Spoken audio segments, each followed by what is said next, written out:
हा संघर्षाचा खेळ। बाह्य संघर्षापेक्षा अंतर्गत संघर्ष खूप मोठा असतो। पण सांगलीमध्ये पैलवान रामदास पवारची नशिबासोबत कुस्ती चालू आहे। आपल्या आईच्या कर्करोग उपचारासाठी रामदासची कडवी झुंज चालू आहे। पाहूया एक स्पेशल रिपोर्ट।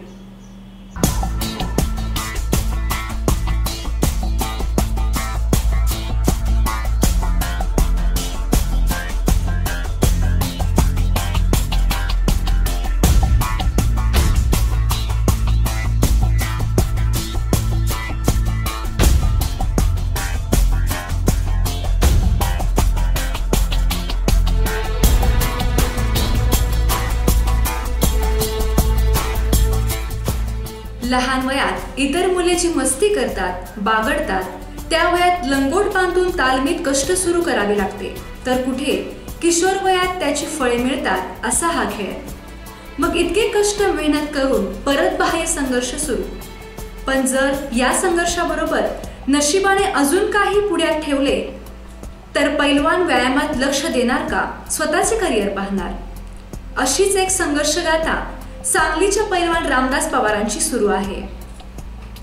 पारगाव गावचा सातारा जिल्ह्यातील पैलवान रामदास तुकाराम पवार गेल्या 11 वर्षे या तालमीमध्ये सराव करून महाराष्ट्रभर अत्यंत कुस्तीपटू नावलौकिक करतो आहे।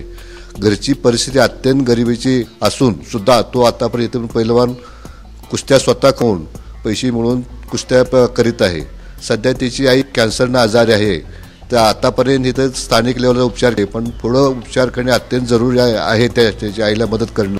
तरी आम्ही काही मंडळी उदाहरणार्थ पैलवान क्षेत्रातले काम करून उदाहरण चंद्रहार पाटील, कोल्हापूरचे काही महाराष्ट्रीय केसरी, सांगली जिल्ह्यातले काही महाराष्ट्री आणि इथे जुने जाणकार वयस्कर लोक आम्ही त्या रामदासच्या आईला मदत करण्यासाठी प्रयत्न करीत आहोत। रामदासची आई कर्करोगाने त्रस्त आहे, सध्या घरीच आहे, मात्र कर्करोगाच्या गाठीचे ऑपरेशन सतत करावे लागते। कर्करोग नुसते नाव उच्चारले तरी अंगावर काटा येतो। जीव नको करून सोडणाऱ्या थेरपी, खरोखर हे सारे खूप भयानक आहे। अशा प्रतिकूल परिस्थितीत रामदासने आजवर कुस्ती मैदाने करून येणारा पैसा आईसाठी खर्च केला। 2 वर्ष असं चांगल्या पद्धतीनं त्याचे जे कुस्तीचं सगळं साठलेलं होतं ते त्यानं त्यासाठी खर्च केलं। आणि आता कंडिशन आहे ती रामदासपेशी पैसे 1 रुपया बी म्हणजे असा शिल्लक नाही। आणि त्याचबरोबर त्याचा परफॉर्मन्स थोडा कमी झाला। 1 नंबरच्या जोडीत भरपूर अशा मातबर पैलवानांना त्यानं आसमान दाखवलेला आहे। धनदांडग्यांची मुले ज्या वयात चैनीचं जीवन व्यतीत करतात त्या वयात रामदासने केवळ लाल मातीत घाम गाळला आणि एवढे मोठे दुःख त्याने कोणालाही सांगितले नाही। गप्प राहून व्यायाम करणे, कुस्ती करणे, वाईची सेवा करणे।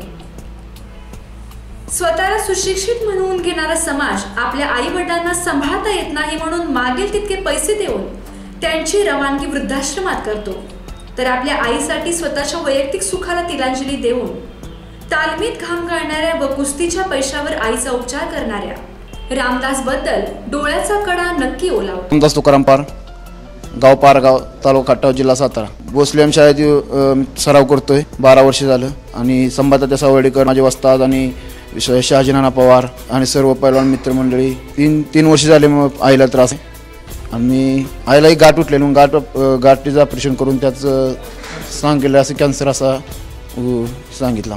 मग ऑपरेशन केले, 2 ऑपरेशन झालेत, आता 3रे ऑपरेशन करायला लागेल असं सांगितले डॉक्टरने। कुस्त्याच्या याच्यावर मी सगळं ऑपरेशन केलं, मी कुस्त्या खेळून पैसे कमवून मी याच्यावर ऑपरेशन केलं। मी घरी देखील नाही सांगितलं की असलं, आणि आईला देखील माहिती आणि आजार माहीत बी नाही आईला की हा आजार आहे म्हणून सांगितलेलं देखील नाही। आता पाटील म्हणलेत आता याला कुठे नेतो म्हणलेत, माझे पाटलांचे डबल महाराष्ट्र केसरी चंद्रहार पाटील यांच्यावर बोलणं झाले। ते म्हणले मी बघतो, तुम्ही काय भिवू नकोस, मी तुझ्या पाठीशी आहे।